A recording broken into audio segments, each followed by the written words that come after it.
నమస్కారం. కేంద్ర ప్రభుత్వము దివ్యాంగులకు జారీ చేసేటువంటి UDID card, unique disability identity card. ఈ కార్డు పొందిన తర్వాత ఆ కార్డులో ఏమైనా పొరపాట్లు ఉన్నట్టయితే, కరెక్షన్స్ ఉన్నట్టయితే ఈ కరెక్షన్స్ను సవరించుకున్న తర్వాత నెక్స్ట్ ప్రాసెస్ ఏంటి, తర్వాత ఏం చేయాలి, దయచేసి తెలియజేయగలరు అని చాలామంది మిత్రులు అడగడం అనేది జరుగుతుంది. ఈరోజు యూడిఐడి కార్డులో కరెక్షన్ చేసుకున్న తర్వాత మీరు చేయవలసింది ఏంటి, కరెక్షన్ ఎప్పుడు జరిగి కొత్త కార్డు మీకు అందుతుంది అన్న పూర్తి వివరాలను తెలియజేస్తాను. ఎవరైతే సెల్ఫ్గా తమ మొబైల్లో ఈ కరెక్షన్ చేసుకోలేనటువంటి వారు ఉంటారో, మరియు మీ సేవకు కానీ ఈ సేవకు కానీ సిఎస్సి సెంటర్లకు కానీ వెళ్ళలేకపోయినటువంటి దివ్యాంగులు ఉంటారో వారి కోసము అంతర్నేత్ర ఛానల్ వారే మీకున్నటువంటి యూడిఐడి కార్డులోని కరెక్షన్స్ను చేసి ఇవ్వడం అనేది జరుగుతుంది. దీనికోసం మీరు అంతర్నేత్ర ఛానల్ యొక్క వాట్సాప్ నెంబర్ 8121512354 నెంబర్కు మీరు వాట్సాప్ మెసేజ్ పెట్టగలరు. దయచేసి ఫోన్లు మాత్రం చేయకండి. ఇక ఈ యూడిఐడి కార్డుకు సంబంధించి కానివ్వండి, లేదా ఇతర వికలాంగుల వెల్ఫేర్ స్కీమ్కు సంబంధించి కానివ్వండి, ఎలాంటి లేటెస్ట్ అప్డేట్ వచ్చినా కానీ ఆ విషయాలను అంతర్నేత్ర ఛానల్ ఉన్నది ఉన్నట్టుగా దివ్యాంగులకు చేరవేయడం అనేది జరుగుతుంది. ఈ విషయాలు మీకు తెలియాలి అంటే తప్పకుండా అంతర్నేత్ర ఛానల్ను సబ్స్క్రైబ్ చేసుకోండి. ఇక విషయంలోకి వెళ్ళినట్లయితే, కేంద్ర ప్రభుత్వం జారీ చేస్తున్నటువంటి యూడిఐడి కార్డులో ముఖ్యంగా నేమ్ కరెక్షన్ చేసుకోవడానికి ఆస్కారం అనేది ఉంది. పేరు కరెక్షన్ చేసుకోవచ్చు. ఆ తర్వాత ఆధార్ కార్డు, ఇక్కడ యూడిఐడి కార్డుకు లింక్ లేకపోయినట్లయితే మీరు ఆధార్ కార్డును యూడిఐడి కార్డుకు లింక్ చేసుకునే అవకాశం అనేది ఉంది. మీ డేట్ ఆఫ్ బర్త్ తప్పుగా నమోదైనట్లయితే మీ డేట్ ఆఫ్ బర్త్ను కూడా కరెక్షన్ చేసుకునే అవకాశం అనేది ఉంది. మీ మొబైల్ నెంబర్ లింక్ లేనట్లయితే మీ మొబైల్ నెంబర్ను కూడా లింక్ చేసుకునే అవకాశం అనేది ఉంది. మీ ఈమెయిల్ ఐడి లింక్ లేనట్లయితే ఈమెయిల్ ఐడి కూడా లింక్ చేసుకునే అవకాశం అనేది ఉంది. ఈ విధంగా ఈ 5 అప్డేట్స్ మాత్రమే యూడిఐడిలో ప్రస్తుతం చేసుకునే అవకాశం అనేది ఉంది.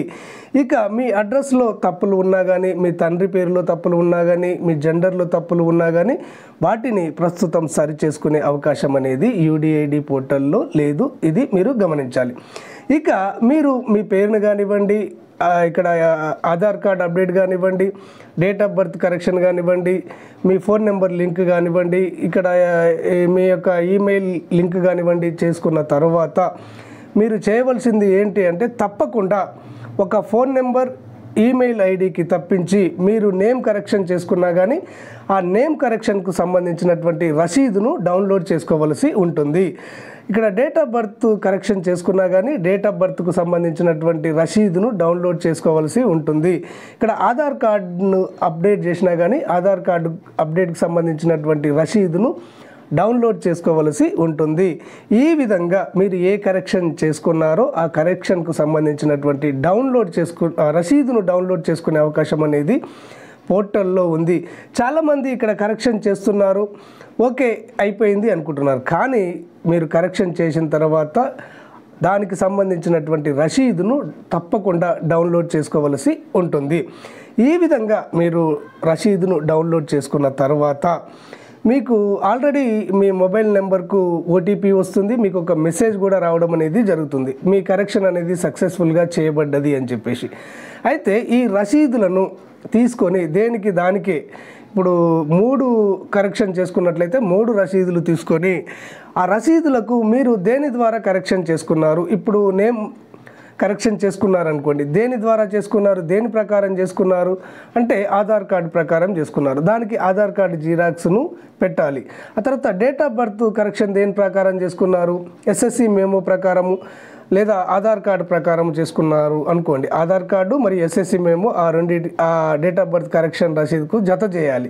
ఆ తర్వాత ఆధార్ కార్డు లింక్ చేసుకున్నారనుకోండి, ఆధార్ కార్డు జిరాక్స్ను దానికి జిరాక్స్ పెట్టాలి. ఈ విధంగా వాటికి సంబంధించినటువంటి కరెక్షన్ దేని ద్వారా చేసుకున్నారో ఆ జిరాక్స్లను పెట్టి మీ యొక్క జిల్లాలో సదరం క్యాంప్ అడ్మిన్ అనేవారు ఉండేవారు. అంటే ఇప్పుడు సదరం క్యాంపు రద్దయింది కాబట్టి ఆ సదరన్ క్యాంపే యూడిఐడి క్యాంపుగా మారింది. అక్కడ యూడిఐడి క్యాంపుకు సంబంధించినటువంటి అడ్మినిస్ట్రేటర్ ఉంటారు. అడ్మినిస్ట్రేటర్ దగ్గరికి వెళ్ళి ఆ రసీదులను ఇవ్వవలసి ఉంటుంది. ఈ విధంగా మీరు రసీదులు ఇచ్చిన తర్వాత అక్కడ అడ్మినిస్ట్రేటరు మీ యొక్క కరెక్షన్స్కు సంబంధించినటువంటి ఆ రసీదులపై ఉండేటువంటి ఒక ఎన్రోల్మెంట్ నెంబర్ను అతను సిఎంఓ లాగిన్లో పెట్టడం అనేది జరుగుతుంది. సిఎంఓ అంటే చీఫ్ మెడికల్ ఆఫీసర్ లాగిన్లో పెట్టడం అనేది జరుగుతుంది. ఈ విధంగా వారు సిఎంఓ లాగిన్లో పెట్టిన తర్వాత అక్కడ అనుమతి పొందినటువంటి మీ కరెక్షన్స్ను చేయబడి మీ యొక్క పేరును సరిదిద్ది, మీ యొక్క డేట్ ఆఫ్ బర్త్ను సరిదిద్ది, మీకు ఆధార్ కార్డును లింక్ చేసి మీకు సరికొత్త యూడిఐడి కార్డును పోస్టల్ ద్వారా మీ యొక్క అడ్రస్కే పంపించడం అనేది జరుగుతుంది. ఇది మీరు గుర్తుపెట్టుకోవాలి. ఈ విధంగా మీరు చేయాలి. కరెక్షన్ చేసుకొని ఇంట్లో కూర్చుంటే పని అవ్వదు. అక్కడ అడ్మినిస్ట్రేటర్కు ఆ కరెక్షన్కి సంబంధించినటువంటి రసీదులు ఇవ్వాలి. ఇక మరికొంతమంది సార్ మేము డిజబుల్ పర్సన్ 90% వైకల్యం ఉంది మేము వెళ్ళలేము అని కొంతమంది అనుకుంటారు. అలాంటి వారు మీరు వెళ్ళలేకున్నా కానీ మీ యొక్క స్నేహితుల ద్వారానో, మీ అన్నదమ్ముల ద్వారానో, మీ బంధుమిత్రుల ద్వారానో ఆ యొక్క రసీదులను తప్పకుండా యూడిఐడి క్యాంప్ అడ్మిన్కు అందజేయవలసి ఉంటుంది. ఇది మీరు గుర్తుపెట్టుకోండి. ఇంకో ముఖ్యమైన విషయం ఏంటంటే ఇక్కడ మనకు యూడిఐడి కార్డుతోటి నేషనల్ డిజబిలిటీ సర్టిఫికేట్ అనేది కేంద్ర ప్రభుత్వం ఇష్యూ చేస్తుంది. అయితే ముందు 2010 నుంచి 15, 16 వరకు సదరం సర్టిఫికేట్లు ఉన్నటువంటి వారికి ఇక్కడ అంగన్వాడీల ద్వారా కానివ్వండి, పోస్టల్ డిపార్ట్మెంట్ ద్వారా కానివ్వండి యూడిఐడి కార్డులు డిస్పాచ్ చేయబడ్డాయి, వారికి అందాయి, ఇంకా చాలామందికి అందవలసి ఉంది, అందుతాయి. అయితే ఈ యూడిఐడి కార్డులు అందినటువంటి వారికి నేషనల్ డిజబిలిటీ సర్టిఫికేటు అందలేదు. వారు ఏం చేయాలి అంటే ఇక్కడ ఈ పోర్టల్లో ఇక్కడ మనకు యూడిఐడి కార్డును డౌన్లోడ్ చేసుకునే అవకాశం అనేది ఉంటుంది. దాంతోపాటు డిజబిలిటీ సర్టిఫికేట్ను డౌన్లోడ్ చేసుకునే అవకాశం అనేది ఉంటుంది. ఈ డిజబిలిటీ సర్టిఫికేట్ అనేది మనకు సదరం సర్టిఫికేట్ ఏ మాదిరిగా ఉంటుందో అదే మాదిరిగా ఇక్కడ నేషనల్ ప్రభుత్వము డిజబిలిటీ సర్టిఫికేట్ను ఇష్యూ చేస్తుంది. దానిని మీరు తప్పకుండా డౌన్లోడ్ చేసుకోవలసి ఉంటుంది. ఇది మీరు గుర్తుపెట్టుకోవాలి. యూడిఐడి కార్డు కలిగినటువంటి వారికి చాలామందికి ఈ నేషనల్ డిజబిలిటీ సర్టిఫికేట్ అనేది లేదు. తప్పకుండా మీరు ఈ పోర్టల్లోకి వెళ్ళి ఈ నేషనల్ డిజబిలిటీ సర్టిఫికేట్ను డౌన్లోడ్ చేసుకొని మీరు దగ్గర పెట్టుకున్నట్టయితే అది మీ ఉద్యోగాలకు కానివ్వండి, ఇతర వెల్ఫేర్ స్కీమ్స్ కానివ్వండి, సదరం సర్టిఫికేట్ ఏ విధంగా ఉపయోగపడ్డదో అదే విధంగా ఆ సర్టిఫికేట్ అనేది ఉపయోగపడుతుంది. ఇప్పటికే ఇక్కడ మనకు యూడిఐడి కార్డు కలిగినటువంటి వారు, ఇక్కడ నేషనల్ డిజబిలిటీ సర్టిఫికేట్ లేనటువంటి వారు వారికి డౌన్లోడ్ చేసుకోరాకపోతే ఇప్పుడు మనం చెప్పుకున్నట్టుగా మీ సేవకు వెళ్ళి డౌన్లోడ్ చేసుకునే పరిస్థితి లేనట్లయితే వారు కూడా ఇప్పుడు చెప్పిన వాట్సాప్ నెంబర్కు మీరు మెసేజ్ పెట్టినట్లయితే మీ యొక్క డిజబిలిటీ సర్టిఫికేట్ను, నేషనల్ డిజబిలిటీ సర్టిఫికేట్ను అంతర్నేత్ర ఛానల్ వాళ్ళు ఇక్కడ డౌన్లోడ్ చేసి మీ వాట్సాప్కు పంపించడం అనేది జరుగుతుంది. ఓకే ఫ్రెండ్స్, క్లారిటీగా అర్థమైంది అనుకుంటున్నాను. మరొకసారి మీకు రిక్వెస్ట్ చేస్తున్నాను, అంతర్నేత్ర ఛానల్ ఉన్నట్టుగా ఇక్కడ వికలాంగులకు సంబంధించినటువంటి సమాచారాన్ని ఎల్లవేళలా అందిస్తుంది. కాబట్టి ఇప్పటి వరకు ఎవరైతే వికలాంగులు సబ్స్క్రైబ్ చేసుకోకుండా చూస్తున్నారో తప్పకుండా అంతర్నేత్ర ఛానల్ను ఆదరించండి, సబ్స్క్రైబ్ చేసుకోండి. ధన్యవాదాలు.